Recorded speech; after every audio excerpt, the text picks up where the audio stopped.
சும்மா emotion character தான். அதனால அப்படியே கொடுக்குறாங்க. ஆனா நான் ஒண்ணு சொல்லிக்கிறேன், தயவு செஞ்சு இந்த மாதிரி அழுகுற கேரக்டரே திறந்து கொடுக்காதீங்க.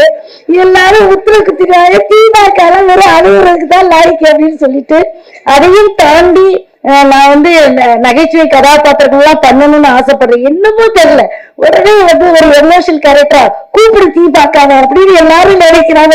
ஏன் தெரியல, ஒருவேளை நல்ல முந்தாடியை தூக்கி வைப்பாருன்னு நினைக்கிறாங்களோ எல்லாம் தெரியல.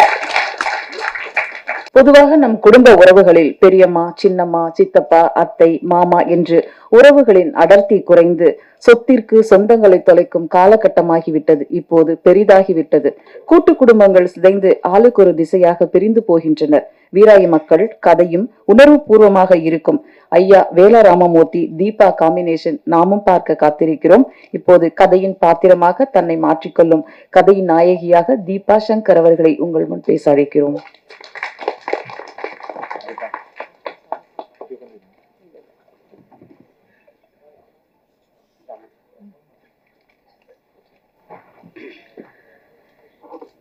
மேடையிலே அமர்ந்திருக்கும் அத்துணை பெரியவர்களையும் வணங்கி, பத்திரிகை நண்பர்கள், சகோதரர்கள் எல்லாத்தையும் வணங்கி, இந்த வாய்ப்பு எனக்கு கொடுத்த இயக்குனர் மற்றும் தயாரிப்பாளர்களை வணங்கி, இந்த படத்துல வந்து சாதாரண கதாபாத்திரம் பண்ணல, ரொம்ப முக்கியத்துவமான ஒரு காட்சியில நடிச்சிருக்கேன். ரொம்ப சந்தோஷமா இருக்கு. பொதுவா இந்த படத்தை பார்க்கும் பொழுது தீபாக்காவா யாரும் பார்க்க மாட்டீங்க, உங்க வீட்டுல உங்க தங்கச்சி, உங்க அக்கா அப்படின்ற ஒரு எண்ணத்துல உறவுகள் வந்து இன்னைக்கு எல்லாத்துக்குமே பாசம் இருக்கு. இப்போ ஒரு படத்தை காமிச்சாங்க, பெரிய பெரிய மாசு ஹீரோக்கள் வந்தா மட்டுமே விசில் சத்தமும் கை ஒலி சத்தமும் வரும். ஆனா 3 சின்ன பசங்க ஒருத்தருக்கு மேல ஒருத்தர் தோல்ல தூக்கி சுமக்கும் பொழுது நம்ம அறியாம உணர்வுல ஒருத்தருக்கு ஒருத்தர் கை தட்டணும் பாத்தீங்களா? அப்ப உள்ள பாசம் மறைஞ்சிருக்கு. அதை வெளிப்படுத்துறதுக்கு தான் தயங்குறோம் எல்லாருமே. இத வந்து ரொம்ப அருமையா ஒரு தங்கச்சியா, அண்ணங்கிட்ட பாசத்தை ஏங்குற ஒரு சகோதரியா, ரொம்ப எனக்கு ஒரு முக்கியத்துவமான கேரக்டர் கொடுத்த தயாரிப்பாளர் டைரக்டர் தம்பிக்கு ரொம்ப நன்றி.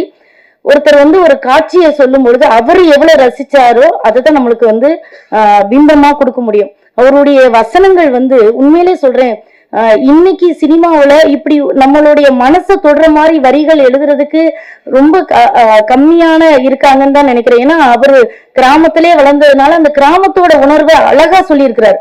ஒரு நிறைய இடத்துல என்ன மீறி நான் வந்து நானே சும்மா எமோஷன் கேரக்டர் தான். அதனால அப்படியே கொடுக்குறாங்க. ஆனா நான் ஒண்ணு சொல்லிக்கிறேன், தயவு செஞ்சு இந்த மாதிரி அழுகுற கேரக்டரே திறந்து கொடுக்காதீங்க.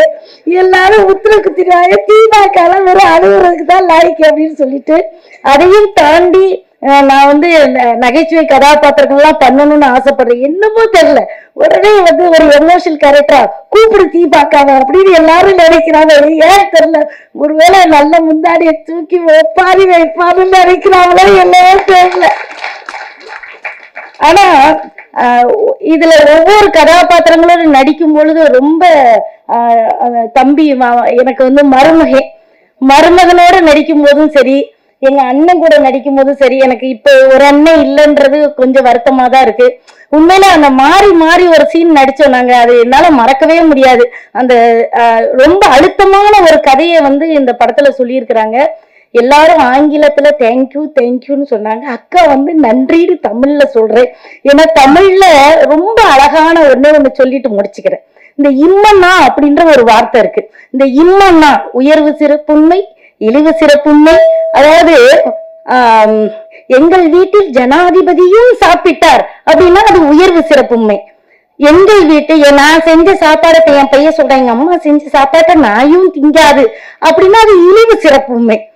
இப்போ நம்ம ஒண்ணு சொன்னா அது இன்னொன்னு கொண்டு வரும். எப்படின்னா, பொருந்தும் நல் மனை கூறிய பூவையை பிரிந்தனலோ நீயும் அப்படின்னு ராமர் சுக்ரீவனை பார்த்து கேட்டதா கம்பர் எழுதியிருக்கிறாரு. இந்த நீயும் அப்படின்னா, அப்ப நான் என்னுடைய மனைவியை பிரிந்திருப்பது போல நீயும் பிரிந்திருக்கிறாயா சுக்ரீவா என்பது அதுல அர்த்தம். அதுக்குள்ள அடங்குது. அப்ப ஒண்ணு சொன்னா அது ஒண்ணு கூட்டிட்டு வரும். புரியுற மாதிரி சொல்லணும்னா, இப்ப நான் என் பையன்கிட்ட கேக்குறேன், டேய் நீ பாஸ் ஆயிட்டியாரா அப்படின்னு கேட்டா அவன் சொல்லுவான், ஏமா பக்கத்து வீட்டுல ரமேஷும் ஃபெயிலு அப்படின்னு சொன்னா நானும் அது ஃபெயிலுன்னு அடக்கம். அப்ப தமிழ்ல எவ்வளவு அழகு இருக்கு, அந்த தமிழை ரசிங்க.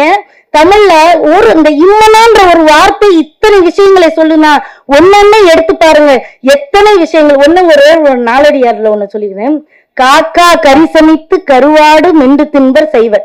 இதுக்கு யாரையாவது புரியுதா? காக்காவை கறி வச்சு கருவாடோட தின்னுட்டாங்கன்னா செய்வர், இதுதான் எல்லாரும் சொல்லுவாங்க. அது அர்த்தம் இல்ல.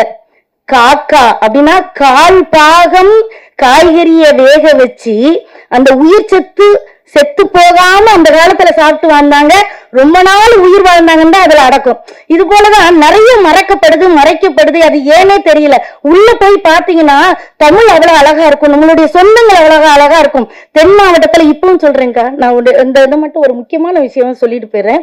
தென் மாவட்டங்கள்ல கல்யாணம் முடிச்சிட்டீங்கன்னு வச்சுக்கோங்க, இந்த ஊரை பத்தி எனக்கு தெரியாது, நிறைய பேர் நீங்க தென் மாவட்டத்துக்கே சப்போர்ட் பண்ணி பேசுறீங்கன்றீங்க. அப்படி கிடையாது, நான் பார்த்த விஷயத்தான் நான் சொல்ல முடியும். ரொம்ப சின்ன குறுகிய வட்டத்துல இருக்கிறத பாத்தீங்கன்னா, கல்யாணம் முடிச்சிட்டுனா மறுபடியும் எங்க அம்மா அப்பா வீட்டுக்கு போனா எங்க அன்னிக்காரி சாப்பிடுன்னு சொன்னாதான் தட்டுல சாப்பாடே எடுத்து போட்டு சாப்பிட முடியும்.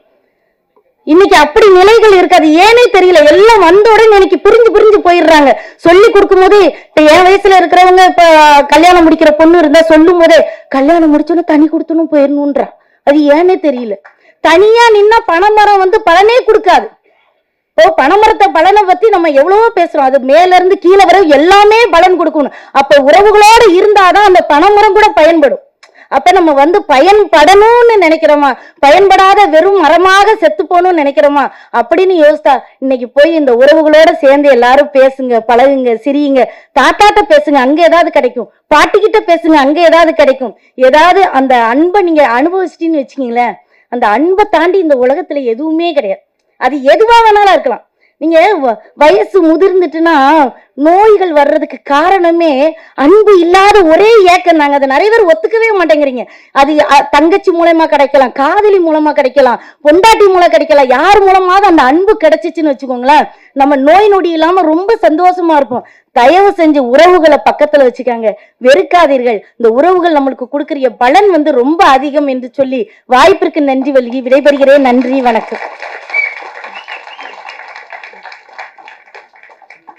அப்படியே ஸ்கூல்ல ஒரு தமிழ் டீச்சர் பேசிட்டு போன மாதிரி பேசுனீங்க தீபாக்கா, ரொம்ப நன்றி.